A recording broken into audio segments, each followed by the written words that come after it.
the floor is yours. Okay. So I was recently tasked to give a bit of a class on how to have tough conversations with people. I think it's something that we're missing in this generation that's coming up. They haven't had a whole lot of those. And so, how to approach this new group on its way up. Like, what do you think would be some key points that you would want to let other people know about? Like, Well, you can't. Thing is you can't take their I guess lack of ever having that experience as like a reason to not still be honest with them. but this is where I think we're lacking is that we're intimidated by the fact. Maybe I'm just making, I just see it from very new leaders. They're intimidated to have tough conversations with people because they've never had them before. So is And that no the one's new really generation, or is and that no one's the? really had them with them. I'm just saying like this new generation of officers. So, Oh, okay. and the new generation of recruits. So it's kind of like they're not used to having them on either side. I mean, tough conversation. A successful tough conversation starts with one. You can't be insecure in yourself, Yeah. so you have to kind of have your beliefs of what you think and know, and they have to be tried and tested, right? But you got to be willing to compromise too, right? You got to go into a tough conversation knowing, like, yeah, if it might go this way, it might go that way, but I mean, are there things that I can compromise on? I mean, some tough conversations, maybe there is nothing to compromise on. It's like I got to have this tough conversation, and there is no way it can go any way but this one, Right. right? So those are like your non-negotiables, right? That would be something that you're like, it really doesn't matter what you say. I want to listen to you. I mean, I wouldn't tell that to them. It doesn't matter what you say, but you need you to go have, into it thinking like, I'm going to listen to this guy, but ultimately, like, there's no compromise here. Like, we have to do it this way. and in those conversations, it's even more imperative that you gain their trust because, You have to listen to him probably more. yeah, because they need to buy in on this fact that this is the only way. Yeah. Because if you just tell them, they're going to leave the meeting and they're either going to tell you to fuck off or not do the thing that you need them to do, Yeah. or they're going to resent you and undercut you in front of everybody else. And so, What do you think about the whole? Remember the whole, like, this is how you do a tough conversation. It's you start with something positive, then you go negative. the compliment sandwich. Yeah. Oh, it's bullshit. I hate it. That's proven that it's wrong Yeah. because everyone's like, "You're buttering me up. Just get to the point." Like, Yeah. Like, let's just get to the point of why we're here. yeah. And I think there's always times in those conversations where you can interject, like, hey, man, I really actually like the way you do this and that. I just don't like that. Or we can't do this. We can do this at this time, but we can't do this. People appreciate honesty. Yeah. You don't have to be an asshole about it. So that's the number one key to a tough conversation. Just be honest. Yeah.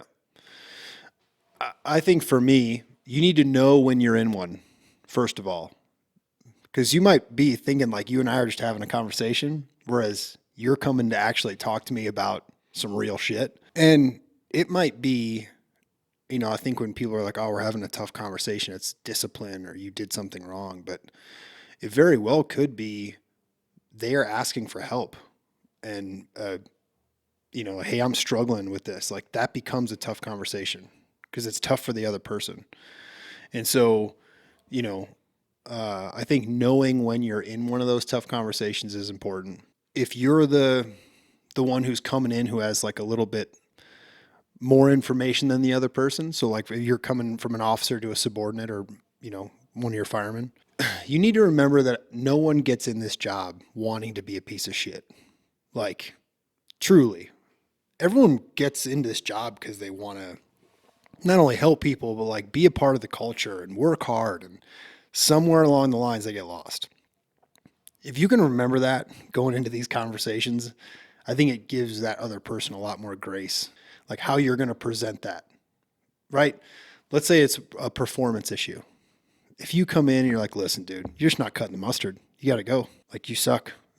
How do you think that's going to work? I think a lot of people that struggle with tough conversations, typically they also struggle with, the whole leading by example.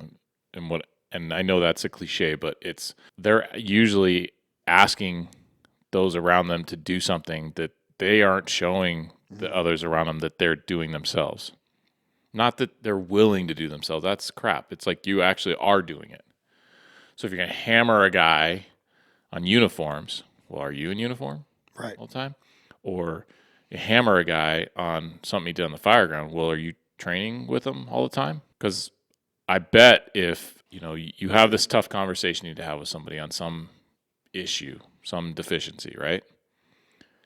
If you were doing it with them, I bet there wouldn't be a need for a tough conversation. Because you'd be like, hey, usually there's saw probably that, right? right, Yeah. and you'd be working on it, and there wouldn't be a need for a tough conversation. That's the thing as an officer is like, especially in the fire service, you can eliminate a lot of these needs for the tough conversation if you're just doing the job. If you're just out there doing it. I mean, between working out with the crew, fitness wise, and training, and then just going on calls, you probably eliminate the need for like 95% of any tough conversation. When you get up to that BC level, though, you no longer have that like direct influence over all your stations. No, but if you're still training with your crews, you're still influencing. True, but like something might be happening at a station that you don't necessarily know about.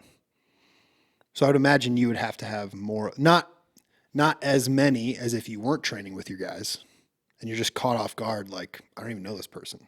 Yeah. You're like, well, I know this person because I've been over here training with you. I'd imagine you'd have more opportunities for those. Yeah, I mean, the shenanigans happen around the stations when you're not there for sure. And when they do, then I guess I'm always okay with been in the fire service long enough to know like what happens, what people do in their free time. Glasses are going to break. Yeah. And so it's like, okay, is this the first time it's happened? All right. It's kind of annoying. Like, guys, let's just be smarter next time. Don't let it happen again. Or if it happens in another station, don't let it happen here. We already know. Right. Like, come on. That's when I have a problem. I think I find myself usually going back in my head to like, okay, I was once there, People are complaining or people do something this and that might piss somebody else off. Like, well, I was once there. Like, it doesn't really make me mad. I might talk to the guy and be like, are you sure you want to go down this route? Yeah. You can do what you want. It's your choice. But I also am pretty vigilant on like my thoughts of like, yeah, I know I've been there. I was once that. That helps when you're approaching tough conversations. Like, you were once there. We all were. Don't act like, you're going to hammer a guy and don't act like you never did this stuff. Come on. Yeah, I think that works both ways, though. Like, I expect more out of people because I know you can change things around. So, like, you have that conversation once, hey, you know what? Your skills, they're lacking. We got to do these 5 or 6 things over the next couple of months to really turn this thing around.